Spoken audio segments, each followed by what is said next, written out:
जय श्री राम दोस्तों। उम्मीद की उम्मीद चैनल में आपका स्वागत है। दोस्तों, हम पढ़ रहे थे संज्ञा प्रकरण, संज्ञा की पहचान के विशेष नियम। हमने 3 नियम पढ़ लिए थे। आज चौथा नियम पढ़ते हैं दोस्तों। चलो पढ़ते हैं। चौथा नियम है दोस्तों संज्ञा का कि यदि किसी विशेषण को बहुवचन में प्रयोग कर दिया जाता है तो वहां जातिवाचक संज्ञा होती है। ठीक है ना। किसी भी विशेषण को बहुवचन में प्रयोग कर दिया जाता है, विशेषण को बहुवचन में प्रयोग कर दिया जाता है तो वहां पे कौन सी संज्ञा होगी? जातिवाचक संज्ञा होगी। दोस्तों, विशेषण 4 प्रकार के विशेषण होते हैं: गुणवाचक विशेषण, संज्ञावाचक विशेषण, परिणामवाचक विशेषण और सार्वनामिक विशेषण। ये टॉपिक आएगा तब विशेषण के बारे में डिटेल से पढ़ेंगे दोस्तों। तो विशेषण को बहुवचन में प्रयोग कर दिया जाता है तो वहां पे कौन सी संज्ञा होगी? जातिवाचक संज्ञा होती है दोस्तों। जैसे एग्जांपल से समझते हैं। छोटों को अच्छी सलाह देनी चाहिए। छोटों को अच्छी सलाह देनी चाहिए। अंडरलाइन किया हुआ है छोटों। ठीक है ना। अब छोटों है, इसका ये विशेषण है। ठीक है ना। इसका एक वचन होता है छोटा। ठीक है ना। अब छोटा का विशेषण का बहुवचन बना दिया है तो यहाँ पे छोटों में कौन सी संज्ञा होगी? जब विशेषण बहुवचन में प्रयोग कर दिया जाता है तो वहां पे जातिवाचक संज्ञा होगी। दोस्तों, छोटों में कौन सी संज्ञा है? जातिवाचक संज्ञा है। दूसरा एग्जांपल लेते हैं। गरीबों की मदद करनी चाहिए। गरीबों की मदद करनी चाहिए। ठीक है ना। अब ये गरीब है वो क्या है? विशेषण। ठीक है ना। विशेषण को बहुवचन में प्रयोग में किया गया है, गरीबों। तो गरीबों में कौन सी संज्ञा होगी?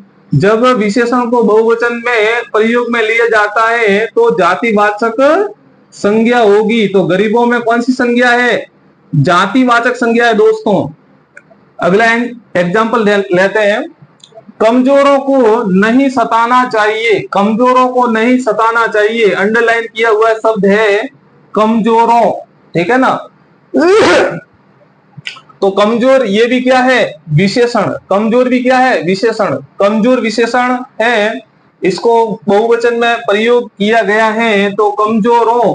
ठीक है। जब विशेषण बहुवचन में आ जाता है, ठीक है ना, तो वह शब्द, उस शब्द में कौन सी संज्ञा होगी? जातिवाचक संज्ञा होगी। ठीक है ना। जातिवाचक संज्ञा है। कमजोरों के अंदर कौन सी संज्ञा है? जातिवाचक संज्ञा। छोटों, गरीबों, कमजोरों।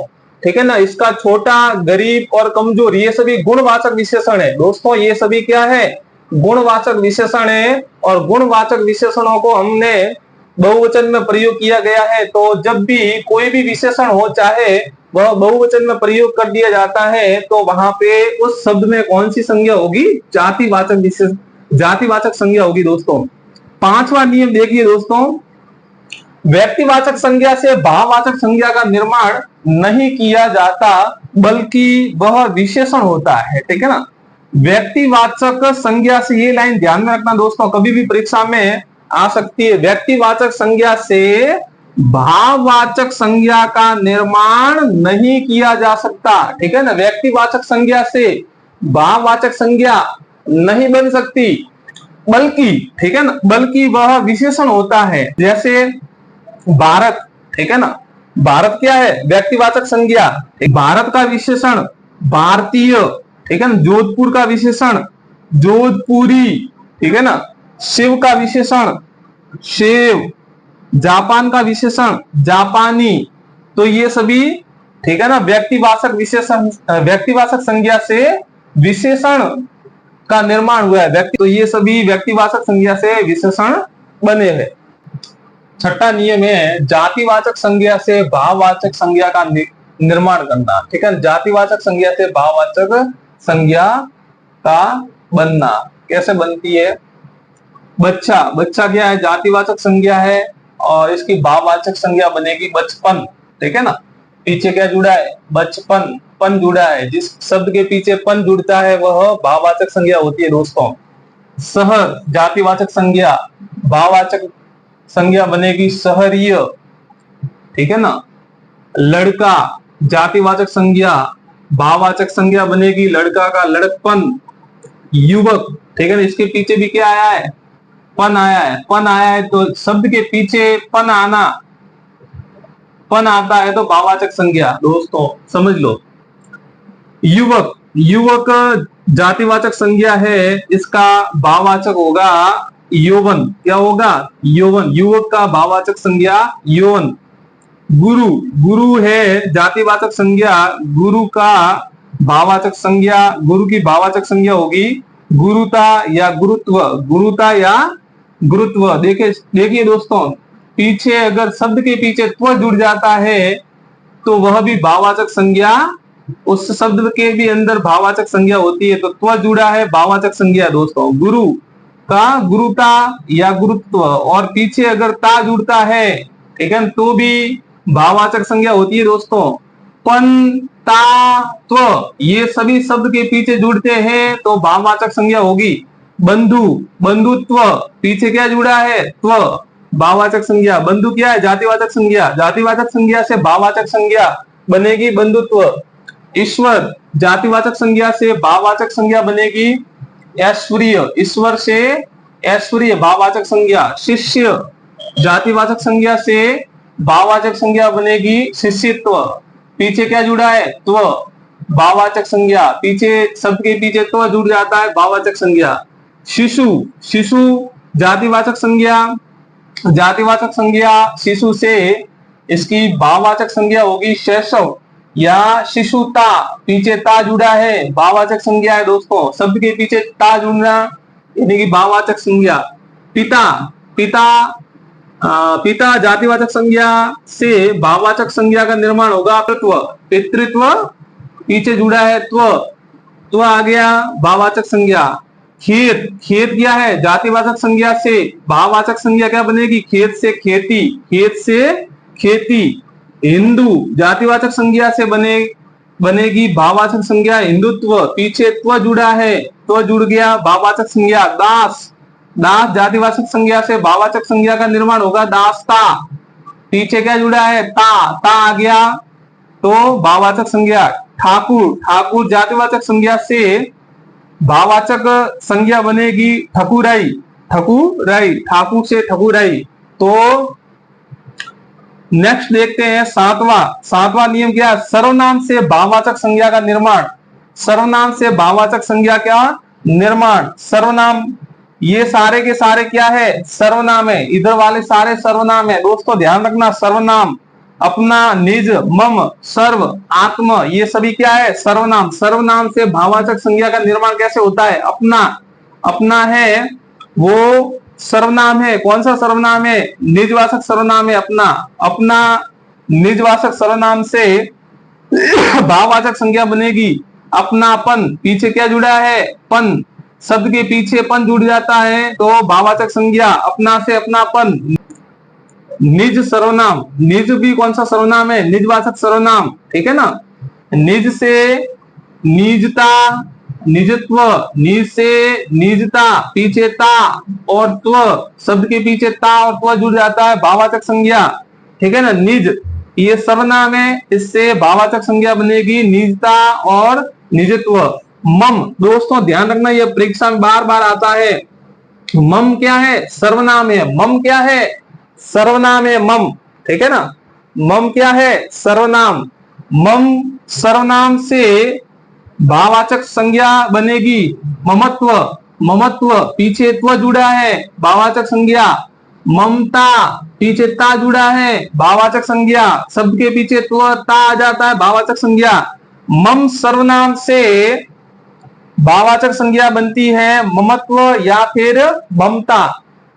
सर्व, ठीक है ना, सर्व सर्वनाम से सर्वस्व भाववाचक संज्ञा बनेगी। सर्व, सर्व सर्वनाम से सर्वस्व भाववाचक संज्ञा बनेगी। आत्म, आत्म से बनेगा आत्मीयता, आत्मीयता, ठीक है ना। आत्मीयता पीछे ता आ गया भाववाचक संज्ञा आत्म, ठीक है ना। सर्वनाम से आत्मीयता भाववाचक संज्ञा बनेगी। 8वां नियम है विशेषण से भाववाचक संज्ञा का निर्माण करना। विशेषण से भाववाचक संज्ञा का निर्माण करना। अमीर विशेषण है, अमीर से बनेगा अमीरी। गरीब विशेषण से बनेगा, भाववाचक संज्ञा बनेगी गरीबी। बुढ़ा से बनेगा बुढ़ापा। छोटा विशेषण से बनेगा छुटपन। जवान विशेषण से भाववाचक संज्ञा बनेगी जवानी। मोटा से बनेगा, मोटा से भाववाचक संज्ञा बनेगी मोटापा। उचित विशेषण से भाववाचक संज्ञा बनेगी औचित्य। ठीक है ना, उचित से औचित्य। कृत्रिम से भाववाचक संज्ञा बनेगी कृत्रिमता। कुटिल से बनेगा कुटिलता, भाववाचक संज्ञा बनेगी कुटिलता। मूर्ख विशेषण से भाववाचक संज्ञा बनेगी मूर्खता। होशियार विशेषण से भाववाचक संज्ञा बनेगी होशियारी। अनुकूल विशेषण से भाववाचक संज्ञा बनेगी अनुकूलता। धीर विशेषण से भाववाचक संज्ञा बनेगी धैर्य या धीरता। धीर विशेषण से भाववाचक संज्ञा बनेगी धैर्य या धीरता।